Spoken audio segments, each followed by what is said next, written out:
आज हम महात्मा गांधी के बारे में पढ़ेंगे और उनके कुछ आंदोलन जो प्रमुख हैं, जहाँ से क्वेश्चन आते हैं तो हम उनके बारे में पढ़ेंगे। पहली बात तो उनके बारे में बेसिक चीज़ें हम ये जान लेते हैं कि उनका नाम क्या था, उनका पुराना नाम क्या था, बचपन का नाम क्या था।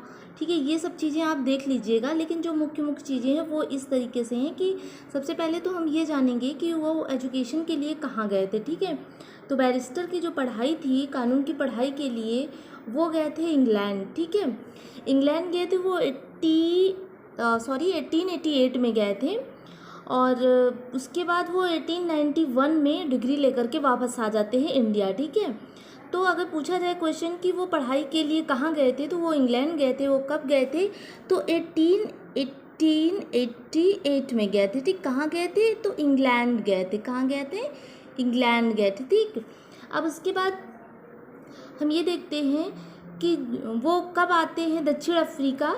वो अब्दुल्ला के मुकदमे के लिए दक्षिण अफ्रीका जाते हैं। कब जाते हैं, 1893 में। 1893 में वो अब्दुल्ला के लिए कहाँ जाते हैं, अब्दुल्ला के मुकदमे के लिए जाते हैं दक्षिण अफ्रीका। ठीक है, अब हम देखते हैं कि दक्षिण अफ्रीका में नटाल कांग्रेस की स्थापना ये करते हैं। जब वो वहाँ जाते हैं तो उसके बाद वो 1894 में वो नटाल कांग्रेस की स्थापना करते हैं। और कहाँ करते हैं तो साउथ अफ्रीका में करते हैं। कहाँ करते हैं तो साउथ अफ्रीका में करते हैं। ठीक है, साउथ अफ्रीका में करते हैं। अब हम देखेंगे कि उसके बाद क्या होता है कि दक्षिण अफ्रीका में जुलू और बूअर पदक से इन्हें सम्मानित किया जाता है 1899 में। 1899 में इनको एक पदक से सम्मानित किया जाता है जिसका नाम होता है जुलू और बूअर। वो कहाँ का होता है तो दक्षिण अफ्रीका होता है।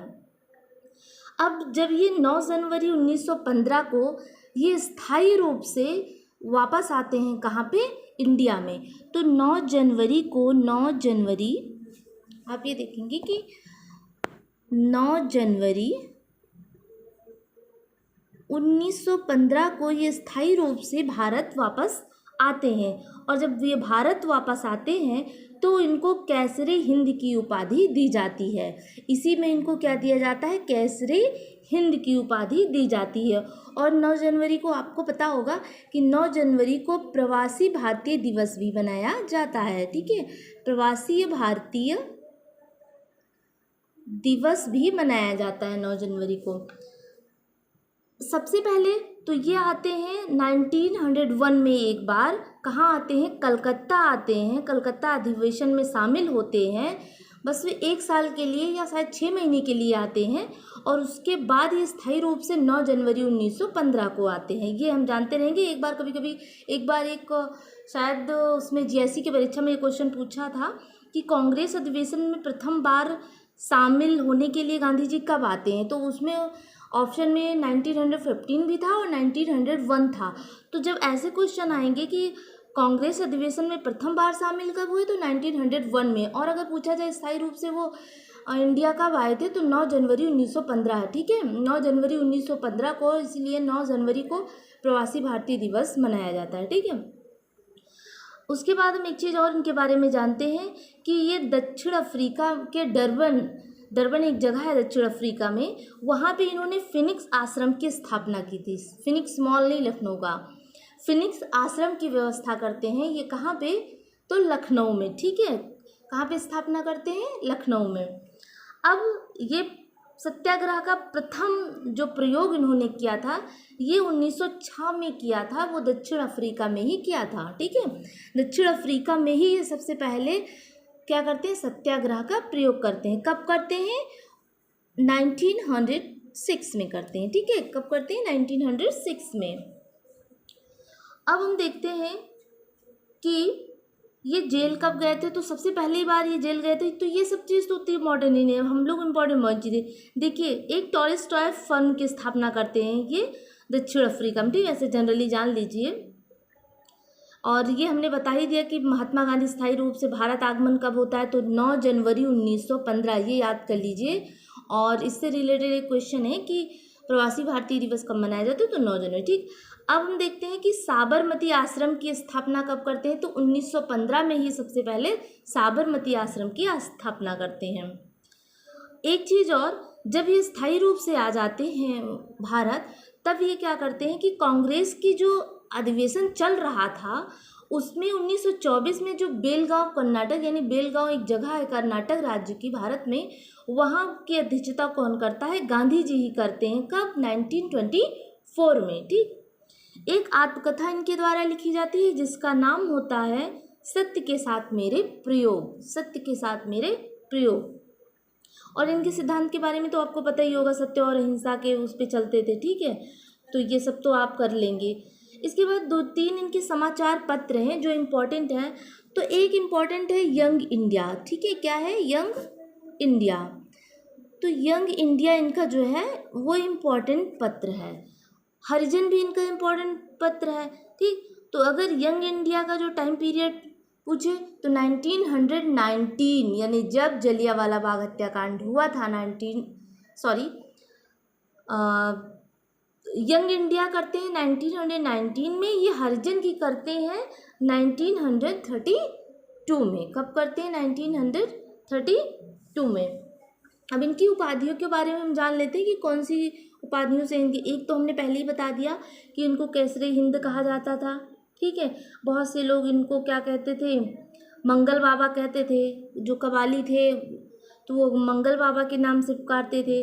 बापू किसने कहा? अगर पूछे कि बापू किसने कहा, ठीक है, तो बापू इनको कहते हैं जवाहरलाल नेहरू।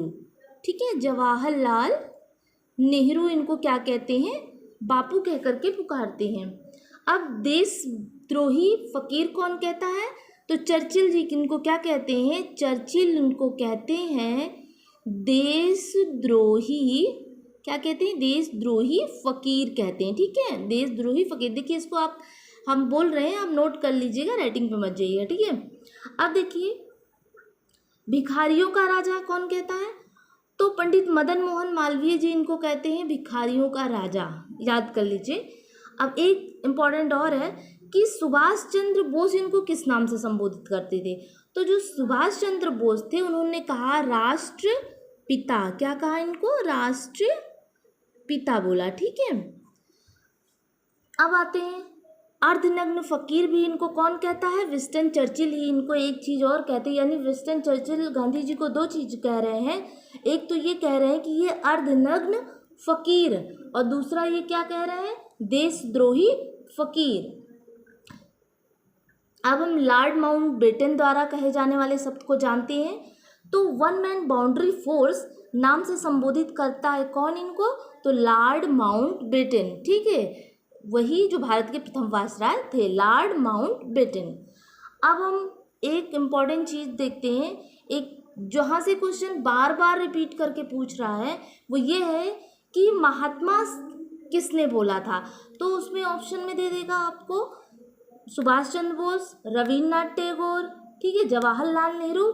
तो इधर कन्फ्यूज़न हो जाती है। ठीक है, तो आप जाने रहिए कि रविन्द्रनाथ टैगोर इनको क्या कहते हैं? महात्मा कहते हैं, महात्मा। ठीक है, तो क्वेश्चन पूछा जाए कि महात्मा नाम से इनको कौन संबोधित करता है? तो रविन्द्रनाथ टैगोर। बापू इनको कौन कहता है? तो जवाहरलाल नेहरू। ठीक है, बापू इनको कौन कहता है? तो जवाहरलाल नेहरू। राष्ट्रपिता कौन कहता है? सुभाष चंद्र बोस। ठीक, तो ये तीनों ज़्यादा इम्पोर्टेंट है। फिर से बोलिए कि महात्मा गांधी इनको कौन बोलता है? रविन्द्रनाथ टैगोर। ठीक है, बापू कौन बोलता है? जवाहरलाल नेहरू। हाँ, बापू एक लोग और भी बोलते थे इनको, CF एंड्रूज। ठीक है, ये भी देख लीजिए ध्यान में। अब हम नेक्स्ट पे चलते हैं कि महात्मा गांधी, आपको पता है कि महात्मा गांधी दक्षिण अफ्रीका से 1915 में वापस आते हैं। वो डेट होती है 9 जनवरी। ठीक, अब उसी के बाद इनको रविन्द्रनाथ टैगोर महात्मा कह करके पुकारते हैं। ठीक है, और एक थे क्या नाम है, डरबन में इन्होंने क्या किया था? फिनिक्स फॉर्म की स्थापना की थी। जी, इनके राजनीतिक गुरु कौन थे? गोपाल कृष्ण गोखले। गोपाल कृष्ण गोखले कौन थे? गांधी जी के राजनीतिक गुरु थे। ये भी क्वेश्चन पूछता है कि गांधी जी के राजनीतिक गुरु का नाम बताइए। ठीक, तो वो कौन थे? ये थे गोपाल कृष्ण गोखले। अब गांधी जी किसके लिए वो थे इम्पोर्टेंट, दृष्टि से अहिंसा, सत्य अहिंसा और इसको फॉलो करते थे, ठीक है। ये तो कॉमन सी बात है, आप लोग बता लेंगे, ये छोटी सी चीज़ है। अब एक चीज़ बहुत इम्पॉर्टेंट है जो अभी जो परीक्षा होने वाली है उसके लिए, वो बिहार से रिलेटेड है। तो बिहार में एक चंपारण जगह थी, तो वहाँ पे तिनकठिया पद्धति को लागू किया गया। वो तिनकठिया जो पद्धति थी उसमें क्या था कि किसान जो अपनी ज़मीन के 3/20 हिस्से पे उनको नील की खेती करना मस्ट था, ठीक है। तो क्या होती थी, जब वो नील की खेती किया करते थे तो जो उनकी उपजाऊ ज़मीन थी, धान जहाँ पे उगाते थे, वहाँ क्या हो जाता था, बंजर हो जाता था। तो इस प्रॉब्लम को राजकुमार शुक्ला जी ने थोड़ा सा वो किया, इसको हमने पहले भी आपको बताया था, ध्यान में दिया और इनको इनवाइट किया। कहाँ पे, बिहार में इनवाइट किया। कब इनवाइट किया, जब लखनऊ का अधिवेशन होता है उसके बाद, यानी 1916 में जब लखनऊ का अधिवेशन चल रहा था तो राजकुमार शुक्ला जी भी वहाँ गए हुए थे और गांधी जी भी आए हुए थे। तो गांधी जी से इन्होंने बात किया कि देखिए हमारे यहाँ ये ऐसी प्रॉब्लम है और आप आइएगा, ठीक है। कहाँ, चंपारण। तो उसी को चंपारण सत्याग्रह के नाम से जाना गया, ठीक है।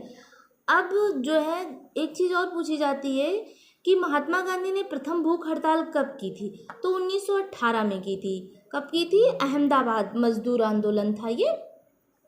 खेड़ा भी यही था, 1918 में ही था। ये भी पूरी तरीके से किसानों का ही था। खिलाफत आंदोलन क्या था कि 1919 में खिलाफत आंदोलन भी था। ये वही लगभग जो असहयोग आंदोलन था उसी की अभिव्यक्ति थी, ठीक है। असहयोग आंदोलन शुरू होता है 1920 में और ये सविनय अवज्ञा आंदोलन शुरू होता है 1930 में। तो ये दोनों डेट याद रखिए। अगर कहा जाए कि असहयोग आंदोलन कब शुरू करते हैं गांधी जी, तो 1920 में, ठीक है। ये प्रथम जन आंदोलन था, यानी इसमें जन भागीदारिता थी। ये ऐसा आंदोलन नहीं था कि 4-5 लोग मिलकर के आंदोलन करते थे। ये एक बड़े लेवल का आंदोलन था जो गांधी जी द्वारा शुरू किया जाता था 1920 शुरू किया गया था 1920 में। अब सविनय अवज्ञा आंदोलन, यानी इसी को सविनय अवज्ञा आंदोलन पूछ सकता है या आपसे पूछ सकता है डांडी मार्च, तो दोनों एक ही हैं। जो शुरू होता है 1930 में। कब शुरू होता है, तो आप देख लीजिए 1930 में शुरू होता है डांडी मार्च, यानी सविनय अवज्ञा। सबसे पहले तो क्या करते हैं, ये असहयोग करते हैं, ठीक है। उसके बाद फिर असहयोग के बाद फिर ये विनय पूर्वक करते हैं। तो ठीक, ये चीज़ थोड़ा सा ध्यान में रखिएगा कि पहले ये 1920 वाला जो होता है वो असहयोग होता है, यानी बिना किसी सहयोग के, किसी का वो नहीं चाहते हैं ये। लेकिन ये उसके बाद क्या करते हैं, सविनय अवज्ञा करते हैं कि संपूर्ण से विनय पूर्वक अवज्ञा कर रहे हैं, ठीक है। तो ये दोनों डेट याद रखिए, कन्फ्यूज़न कर देते हैं कभी कभी क्वेश्चन में कि असहयोग आंदोलन 1930 ऑप्शन में दे देगा, 1920, 1924, ठीक है। तो आप ध्यान में रखिएगा कि जो सविनय अवज्ञा आंदोलन है वो 1930 में होता है और असहयोग आंदोलन जो होता है वो 1920 में होता है। भारत छोड़ो आंदोलन भी, अगस्त क्रांति होती है 1942 में, जिसमें गांधी जी ने करो या मरो का नारा दिया। तो पूछा जाता है कि करो या मरो का नारा किसने दिया, तो गांधी जी द्वारा दिया जाने वाला नारा कौन सा था जो 1942 के बाद, तो वो था करो या मरो। ये इनका क्या था, एक अहिंसक, थोड़ा सा इसमें अहिंसक प्रकार का एक वो व्यू झलकता है, ठीक है, करो या मरो। अब हम लोग थोड़ा सा जान लेते हैं कि जो जो आश्रम इन्होंने खोले थे। तो फिनिक्स फॉर्म आप जान गए, डरबन में, दक्षिण अफ्रीका में 1904 में स्टार्ट किया, ओपन किया था, स्थापना की थी। टॉलस्टॉय फॉर्म था, तो टॉलस्टॉय भी वहीं था, दक्षिण अफ्रीका में करते। जोहान्सबर्ग है एक जगह दक्षिण अफ्रीका में, 1910 में करते हैं। साबरमती आश्रम, जब ये आते हैं वापस 9 जनवरी 1915 को, तब ये साबरमती आश्रम का वो करते हैं, ठीक है, स्थापना। गुजरात में सत्याग्रह आश्रम एक होता है, वो भी अहमदाबाद में होता है। अहमदाबाद में साबरमती आश्रम की भी स्थापना करते हैं 1915 में, ठीक। सेवाग्राम आश्रम करते हैं जो वर्धा में होता है। वर्धा कहाँ पे, महाराष्ट्र में, ठीक है, 1936 में स्थापना करते हैं। अब हम एक और इम्पॉर्टेंट चीज़ जानते हैं, ये जो स्वतंत्रता संघर्ष के दौरान जो था, ये महात्मा गांधी का प्रथम सत्याग्रह था, यानी कि जो महात्मा गांधी जी ने ये पहला सत्याग्रह किया था, ठीक है, सत्याग्रह किया था। और उसके बाद ये करते हैं कि कलकत्ता अधिवेशन में, मैंने बताया कि एक बार एक क्वेश्चन पूछता है जेएससी की परीक्षा में कि सर्वप्रथम महात्मा गांधी जी कब आए थे, तो ये आए थे 1901। ऑप्शन में 1915 भी दिया था, तो कई लोगों ने 1915 कर दिया क्योंकि सबसे पहले कहा जाता है कि गांधी जी 1915 में आए थे, लेकिन स्थायी रूप से आए थे। एक बार गांधी जी आकर के चले गए थे 1901 में, किसमें, कलकत्ता अधिवेशन में। ठीक है, तो ध्यान में रखिएगा कि स्थायी रूप से 9 जनवरी 1915 को। और अगर ऐसा पूछे कि सर्वप्रथम सम्मिलित कब हुए थे, तो कलकत्ता अधिवेशन में ये 1901 में सम्मिलित होने के लिए आए थे। किसने कहा था कि विदेशी वस्त्रों की बर्बादी ही उनके साथ सर्वोत्तम व्यवहार है, तो गांधी जी ने कहा था कि भाई देखो, हमको खादी पहनना चाहिए, हमको अपने अपने देश का बनाया हुआ कपड़ा पहनना चाहिए। तो ये इसके सपोर्टर थे। ठीक, और इन्होंने विदेशी वस्त्रों का विरोध किया था और ख़ुद भी इसको फॉलो किया था। अब हम देखते हैं कि जब 1915 में ये दक्षिण भारत से लौट आते हैं, तो 1917 में ये चंपारण किसानों के शोषण के विरुद्ध अपना पहला जो सत्याग्रह करते हैं, ये इनका पहला सफल सत्याग्रह होता है चंपारण का, जो बिहार में किया जाता था। ठीक है, नील की खेती जो करवाते थे ज़बरदस्ती, उसके विरुद्ध। अब एक गांधी जी द्वारा एक पत्रिका है जो प्रकाशित की जाती थी, वो थी इंडियन ओपिनियन। क्या थी? Indian opinion. इसको भी आप रखिएगा याद। एक क्वेश्चन और है कि गांधी के नाम से पहले महात्मा शब्द किस आंदोलन के बाद जोड़ा गया। ठीक, तो सबसे पहले तो आप जान लीजिए कि महात्मा कहा किसने।